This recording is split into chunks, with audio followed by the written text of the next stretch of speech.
अरुण जी, राधे राधे महाराज जी। महाराज जी प्रणाम। महाराज जी, अद्वैत सिद्धांत के अनुसार ब्रह्म आत्मज्ञान ही साध्य माना गया है, पर वैष्णव सिद्धांत में जीव सदैव परमात्मा का अंश माना गया है और जीव भगवान के संबंध ज्ञान को साध्य माना गया है। क्या भक्त और ज्ञानी का साध्य अलग अलग है? नहीं बच्चा, जैसे एक शब्द के पर्यायवाची कई होते हैं ना। हम किसी भी शब्द को, जैसे पानी है, अंग्रेजी में बोला जाए तो वाटर है, ओए जल, नीर, ऐसे बोला जाता है ना। ऐसे ही भगवान के अनंत नाम है। ज्ञान में उन्हें ब्रह्म कहा गया, आत्मा संबोधन किया गया। आत्मज्ञान, आत्मा। योगी जन उसी को परमात्मा बोलते हैं, भक्तजन उन्हीं को भगवान बोलते हैं। और चराचर जगत जिस भाव से उनको बसता है, वही परम तत्व उसी भाव से उसको अनुभव में आता है। अब अभेदात्मक भक्ति और भेदात्मक भक्ति, प्रायः दो भाव प्रधान लिए गए हैं। अभेद उपासना में, ज्ञान मार्ग में, तत् त्वम असि, ये वेद का महावाक्य है। तत् वह, त्वम तुम, असि वही हो। अभेद। कैसे अभेद? 100 घड़े में एक सूर्य का प्रकाश पड़ रहा है तो सूर्य के दिखाई दे रहे हैं 100, पर सूर्य के हैं एक है। घड़ों के कारण सूर्य 100 भास रहा है नहीं, और 100 घड़े नष्ट कर दिए गए तो सूर्य कितने मरे, कितने बिगड़े? एक भी नहीं, वो एक। ऐसे ही वो एक परमात्मा अनंत शरीरों में, जड़ चैतन्य में उपस्थित है। अनंत, यही उसका योग का ऐश्वर्य है, अनंत रूपों में। अब उसे कोई राम, कोई कृष्ण, कोई देवी, कोई जो जिस भाव से माने, वैसे ही वो उसके ज्ञान में, ध्यान में, अनुभव में आता है। अभेदात्मक भक्ति में तरंग समुद्र में लीन हो गई, नाम रूप दोनों खत्म हो गया। तरंग में क्या था? जल ही तो था, समुद्र ही तो उच्छलित हो रहा था। क्यों उच्छलित हो रहा था? क्योंकि वायु विकार था, इसलिए। बहुत ध्यान से सुनना, क्योंकि अध्यात्म का प्रश्न है ना आपका। जब वायु विकार हुआ तो समुद्र तरंग के नाम से जाना गया। ये तरंग है क्या? मूल में देखो, समुद्र है, वही वायु विकार के कारण। अब वायु हट गई तो बचा क्या? समुद्र ही तो बचा ना। तो बीच में क्या था? समुद्र ही तो था, केवल वायु विकार था ना। ऐसे ही अज्ञान के विकार के कारण हम अपने को प्रभु से अलग सत्ता मान ली। मैं मनुष्य, मैं स्त्री, मैं। अब ये अलग सत्ता मानने के कारण हमारी जन्म कर्म परंपरा चल पड़ी।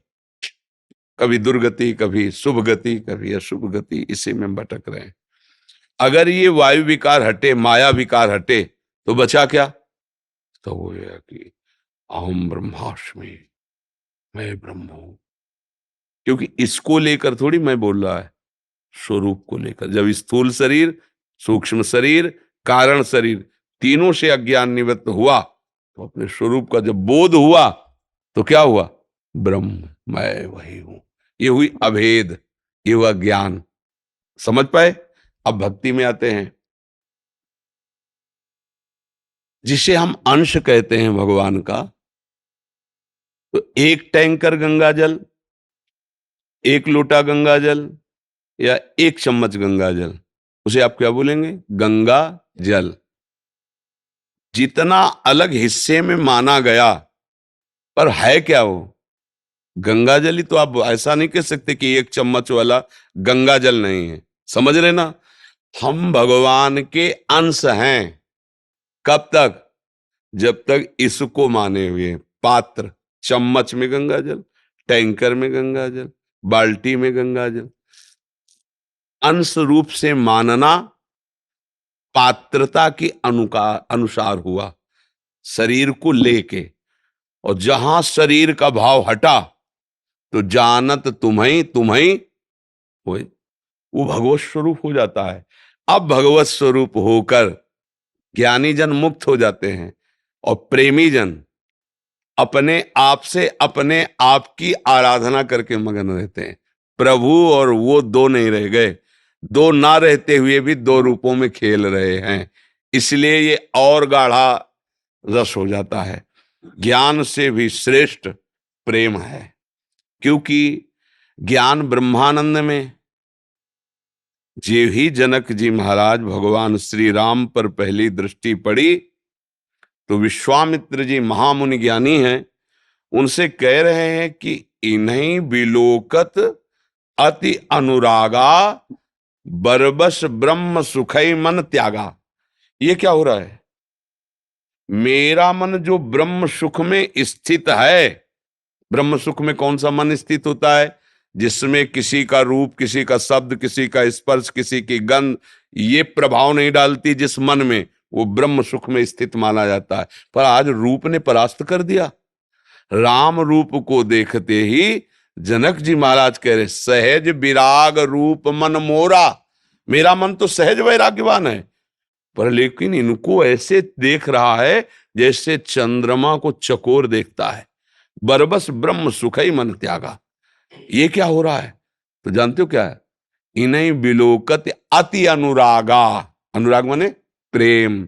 देखो भगवान का प्रेम रूप ऐसा है कि ब्रह्म सुख का बरबस त्याग करके प्रेम रूप में जनक जी अधीन हो रहे हैं। और जनक जैसे ज्ञानी परमहंस सुखदेव जी के गुरु जी हैं जनक जी, अभेद होते हुए भी भाव में भेद स्वीकार करके ये प्रेम का खेल, ये अनंतानंद है, वो अखंडानंद है। समझ रहे? तो प्रेमी जब इस प्रेम रस को प्राप्त होते हैं तो भगवत स्वरूप होते हैं। मैं नहीं रह जाता। जब खोजने के लिए चला तो मैं था, और जब मिला तो मैं खोजने वाला गायब हो गया। अब ब्रह्म नहीं, माया नहीं, नहीं जीव, नहीं काल, अपनी ही सुधि ना रही, एक रहे हो नंदलाल। आ गए ना एक में, चाहे इधर से आओ चाहे इधर से आओ, एक में। वो मैं में स्थित हो गया, तू में स्थित हो गया। और जो मैं तू में स्थित है वो माया में स्थित है। मैं और मोर तोड़ता है माया, वो मैं में स्थित हो गया ब्रह्म ज्ञानी, और ये तू में स्थित हो गया भक्त।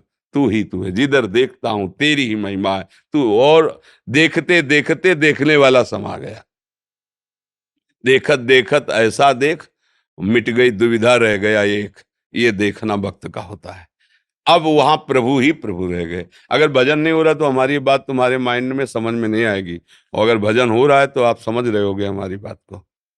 ये मतलब अध्यात्म का शुद्ध निर्णय है, अभेद स्थिति ज्ञान की। और ये भेद से अभेद और अभेद से भेद, वो भेद से अभेद जीवन मुक्त, ये भेद से अभेद, अभेद से भेद।